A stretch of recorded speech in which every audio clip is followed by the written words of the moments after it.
நம்ம சிறகடிக்கும் சீரியலோட ரிவ்யூ தான் பார்க்க போகிறோம். சிறகடிக்கும் சீரியலில் பார்த்தீங்க அப்படின்னா, ரோஹிணி வந்து மீனாவோட அம்மாவை வந்துட்டு கடையை வந்து எடுக்க வைக்கணும் அப்படின்ற மாதிரி வந்து பிளான் போட்டு பார்த்தீங்க அப்படின்னா சிந்தாமணிகிட்ட சொல்லிட்டு இருக்காங்க. அதே மாதிரி பார்த்தீங்க அப்படின்னா சிந்தாமணியும் வந்து எப்படா வந்துட்டு இந்த மாதிரிலாம் ஆஃபர் கிடைக்கும், மீனை பழிவாங்கலாம் அப்படின்ட்டு காத்துட்டு இருக்கும்போது பார்த்தீங்கன்னா, அந்த ரோஹிணி சைத்தான் வந்து பார்த்தீங்க அப்படின்னா வழியாக வந்து சில ஐடியா கொடுக்கும்போது பார்த்தீங்கன்னா சிந்தாமணி அதே மாதிரியே செஞ்சுட்டு அதே மாதிரியே பார்த்தீங்க அப்படின்னா மீனாவும் முத்துவும் பார்த்தீங்க அப்படின்னா கடைக்கு முன்னாடி போர்டு வைக்கணும், என்னுடைய ஃப்ளவர் டெக்கரேஷனுக்கு வந்து இந்த போர்டு வைக்கும்போது எனக்கு நிறைய வந்துட்டு ஆர்டர் கிடைக்கும் அப்படின்ற மாதிரி வந்துட்டு ஆசாசியாக வந்துட்டு அவங்க அம்மா கடையில் சொல்லிட்டு இருக்காங்க.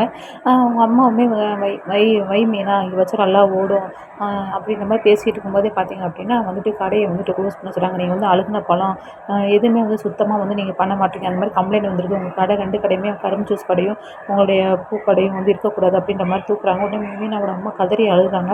நாங்கள் இத்தனை வருஷமாக வியாபாரம் பண்ணியிருக்கோம், அந்த மாதிரி ஒரு கம்ப்ளைண்ட் கூட யாரும் கொடுத்ததில்ல, எல்லாமே தரமாக தான் கொடுத்துட்ருக்கோம், உங்களுக்கு யார் அப்படி கம்ப்ளைண்ட் கொடுத்தான்ட்டு எதுவும் சொல்லியும் கேட்காம அதெல்லாம் இல்லை, கம்ப்ளைண்ட் வந்திருக்குமா, அதனால தான் நாங்கள் வந்து ஆக்ஷன் எடுக்கிறோம், கண்டிப்பாக நீங்கள் வந்துட்டு சுத்தமாகவோ எதுவுமே வந்து பண்ணலை, தரமற்ற முறையில் வந்து வியாபாரம் பண்ணுறீங்க அப்படின்ற மாதிரி வந்து பார்த்திங்க அப்படின்னா தூக்கிட்டு வந்து போயிடறாங்க.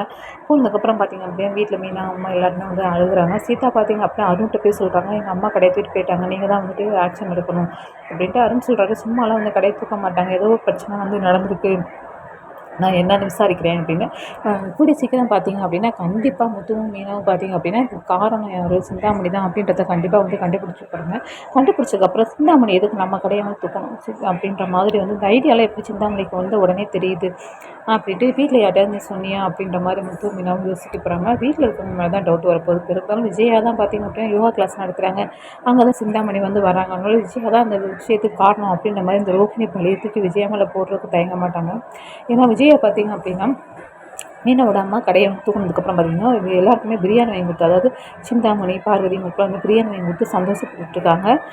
அதாவது இந்த கடையை வச்சு தான் ரொம்ப ஆடினாளுக்கு, கண்டிப்பாக வந்துட்டு இது எனக்கு ரொம்ப சந்தோஷமாக இருக்குது அப்படின்ற மாதிரி நம்ம விஜயா வந்துட்டு ரொம்ப கீழ்த்தரமாக வந்து தன் மருமக தானே தன்னுடைய மருமக நல்லபடியாக வரணும் அப்படின்றது இல்லாமல் அவங்க கடை அழிஞ்சு நினச்சி பிரியாணி வாங்கி கொண்டாடி இருக்குது. இந்த ரோஹிணி சைட் பார்த்தீங்கன்னா கிருஷ்ணன் வந்துட்டு பார்த்திங்க அப்படின்னா முத்து மீனாவும் எவ்வளோ பெரிய பிரச்சனை வந்து காப்பாற்றினாங்க, அந்த ஒரு நன்றி விசுவாசம் இல்லாமல் தன்னுடைய சுயநலத்துக்காண்டி இந்த மாதிரி பண்ணிக்கிட்டு இருக்கு. இப்படி தான் வந்து ப்ரொமோ வந்து போகுது. பிடிச்சிருச்சா மறக்காம சேனல் சப்ஸ்கிரைப் பண்ணுங்கள்.